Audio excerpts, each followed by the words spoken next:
Magandang hapon mga kaloto ngayong August 22, 2024 at ito po ang mga resulta na lumabas ng ating 2 PM draws ng 2D Lotto at 3D Lotto. 2D Lotto 2 PM draw result ngayong hapon ng August 22, 2024 at ito po ang mga sumusunod na lumabas.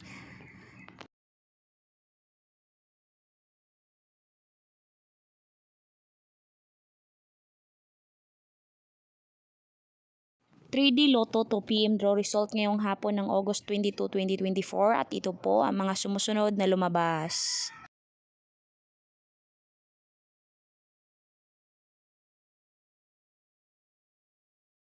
Congratulations sa lahat ng ating lucky winners and thank you for watching. I love you all.